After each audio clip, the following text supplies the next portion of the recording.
কবর জিয়ারত সকলের জন্য অপেক্ষা। জোরে বলুন ভাই। কবর জিয়ারত করাটা সকলের জন্য উন্মুক্ত, সবাই করতে পারেন।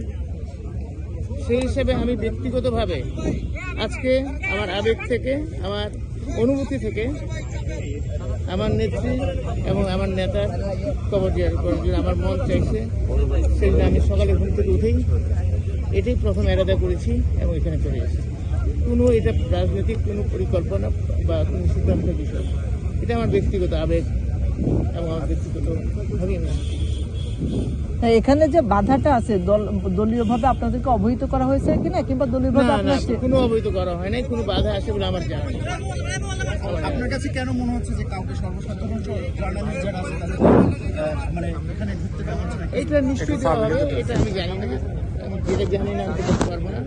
তো আমার অনুভূতি থেকে আমি আজকে আমি অনুমতি চাইছি, আমি অনুমতি দিয়েছি। ভাই ব্যক্তিগতভাবে আপনি এসেছেন এখানে, যেটি বলছেন আর কি, আমি অনুমতি চেয়েছি। যে বিষয়টি হচ্ছে আমরা দেখেছি আপনি ঢোকার আগে অনুমতি নিয়েই ঢুকেছেন। তবে একটু যদি বলি যে বিশেষ করে সামনে জাতীয় নির্বাচন আসছে এবং এই মুহূর্তে বিএনপি চেয়ারপারসন মরহুমা বেগম জিয়া তিনি চলে গেলেন সবাইকে ছেড়ে, তো দলের উপর কত ইমপ্যাক্ট পড়বে বলে মনে করছেন আপনি? শুনেন, এটা তো রিজিক জলস শাহরুখ এইসব আল্লাহ, এটা নিয়ে কথা বলার কিছু নাই। হায়াত আজকে আমার আছে, কালকে নাও থাকতে পারে, আপনারও নাও থাকতে পারে। সেটা তো যে কোনো সময় যে কোনো মৃত্যুবরণ হতে পারে, তাই না? সেটা নিয়ে আমরা কথা না বলি, এবং সেটা রাজনীতিতে প্রভাব কি পড়বে সেটা তো যখন রাজনীতির নির্বাচন হবে তখনই বোঝা যাবে।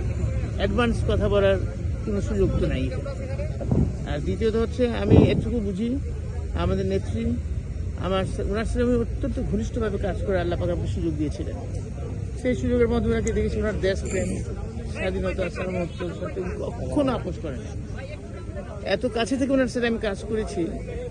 তারপর দেশের জনগণের জানমালের নিরাপত্তার ক্ষেত্রে উনি আপোষহীন ছিলেন।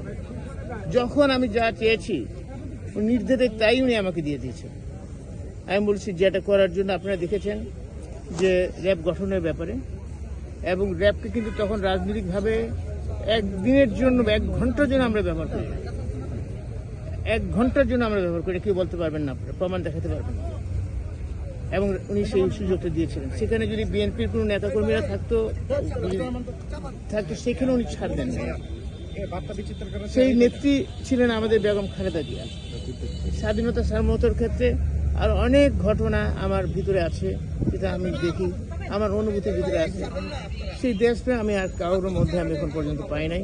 উনার ছেলে আমাদের বর্তমানে একজন চেয়ারম্যান, উনার মধ্যেও আমি দেখেছি সেই একই জিনিস, যেমনটা ছিল ওনার বাবার প্রতি এবং ওনার মানে সহধর্মিণী বেগম খালেদা জিয়া এবং ওনার ছেলে। আপনারা দোয়া করবেন আমার নেত্রীর জন্য, আল্লাহ যাতে ওনাকে জান্নাতবাসী করে। পাশাপাশি দোয়া করবেন আমার নেতার জন্য, আল্লাহ যাতে ওনাকে ওনার উপর অর্পিত দায়িত্ব অতি ন্যায্যতার সাথে সঠিকভাবে পালন করতে পারেন, যাতে দেশের জনগণ উপকৃত হয়। বেগম জিয়ার রাজনৈতিক দর্শনটা আপনারা কন্টিনিউ করা বা এই জায়গা নিয়ে যদি একটু বলতেন, বিএনপি আগামী দিনের সরকার গঠন করলে রিফ্লেকশন থাকবে কিনা? ইনশাল্লাহ থাকবে। এবং আপনি বুঝতে হবে, আমরা কিন্তু প্রথমে প্রয়াত রাষ্ট্রপতি জিয়াউর রহমানের আদর্শ নিয়ে এসেছি, এবং সেটা নিয়ে খালেদা জিয়া আমাদের নেত্রী, সাবেক প্রধানমন্ত্রী, উনিও সেই একই জিনিস নিয়ে আসছেন, এবং আমাদের নেতা জনাব তারেক রহমান সাহেব ওই একই জায়গায় থেকে আমরা আসছি। তো সেখানে কোনো পরিবর্তন হওয়ার কোনো আশঙ্কা তো নাই। আমাদের মুখ্য লক্ষ্য হচ্ছে, আমার নেতা বলছেন ওনার একটা প্ল্যান আছে, প্ল্যানের মধ্যে 2টা অংশ নিয়ে কিন্তু ইতিমধ্যেই বলেছেন। একটা হচ্ছে দেশের মধ্যে আইন শৃঙ্খলা পরিস্থিতি উন্নয়ন করা, দুর্নীতি নিরসন করা। এই দুটো কিন্তু উনি অলরেডি জাতির সামনে নিজেকে প্লেস করেছেন।